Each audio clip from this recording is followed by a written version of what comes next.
I was born in a poor neighborhood in my city, Belo Horizonte, Brazil. I'm married, I'm Christian, and we are expecting a daughter, Aurora, who will be born in 3 months. I became the most voted federal congressman in Brazil, and I'm here to warn you about what's happening in my country. I apologize if I make any mistakes in my speech. I'm still learning English. The left returned to power in the presidencies of Brazil this year, but it has had the power of universities, media, and culture for decades.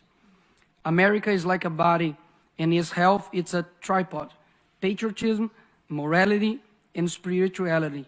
If someone undermines these 3 areas, America will collapse from within. Stalin said this. They have known the secret for a long time and use all possible means to achieve their goal, the destruction of the family. But you may wonder, wouldn't that be too radical of an idea? Does anyone really want to do this? And after all, how would they do that? First, they destroy the sense of reality. There is no longer right and wrong, good or bad. Everything is relative. When they say that, why then say that men exist? Women, aren't they concrete concepts? Therefore, they must be abolished. Then they move on stage number 2, the destruction of identity. If you are nothing, then everything can be everything. Therefore, they will destroy your identity as a person. Young people no longer know what or who they are. They are carried away by any wind of doctrine and cling to what is fashionable. They tell you, dress like this, use this type of language, and finally, live like this. It is the generation most lacking in good references that has ever existed. After all, the left replaced Jesus with a Black Lives Matter activist and exchanged the cross, which represents injustice, against an innocent person for symbols that represent nothing other than selfishness of activism itself. By the way, the rainbow is not yours, but ours. Read the Bible and you'll find out.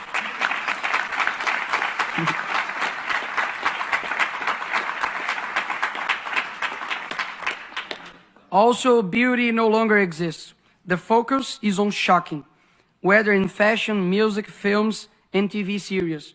The important thing is to sell a culture that delivers everything you want, except meaning of life. Slaves to their own will.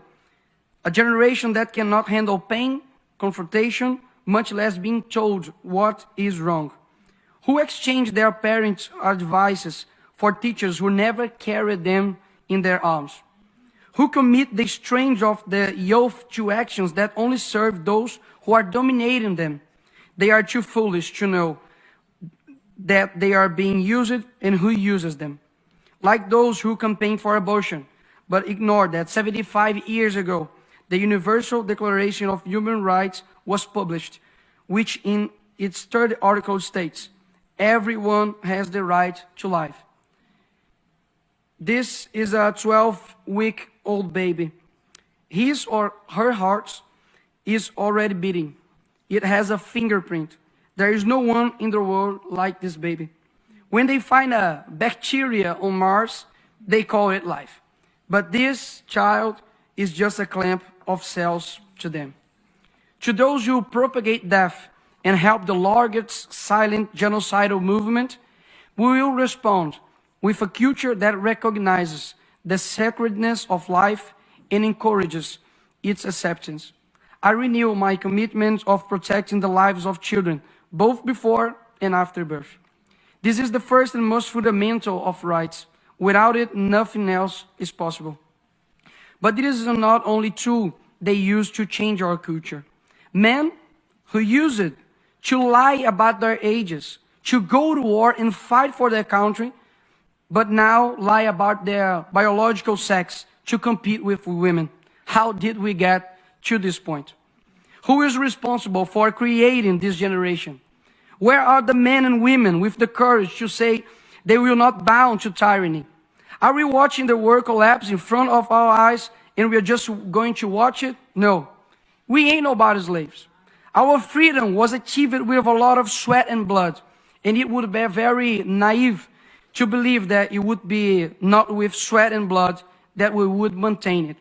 I come here to give a message to all who those still have hope in changing the world. The world will be a better place if there weren't so many people promising to improve it.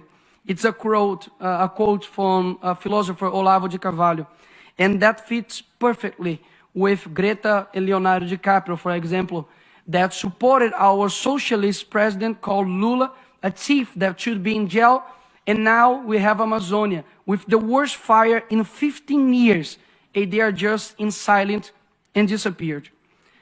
Let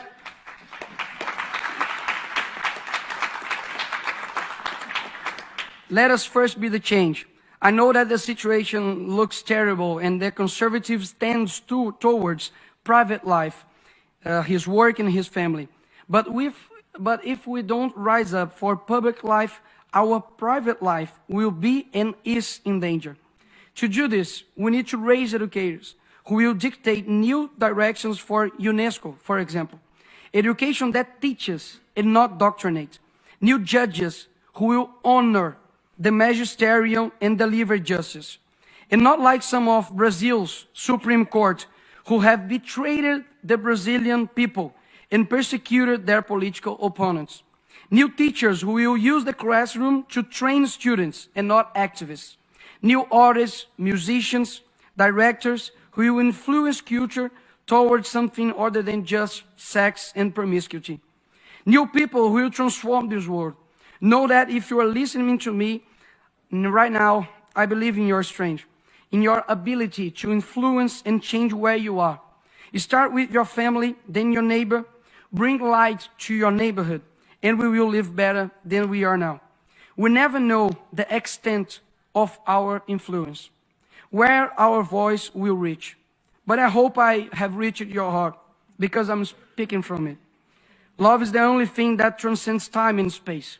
So I hope this speech resonates across generations. To complete, I always say a phrase in Brazil. The present is theirs, but the future is ours. But I hope that one day I'll say, the present is ours, and so is the future. Thank you very much.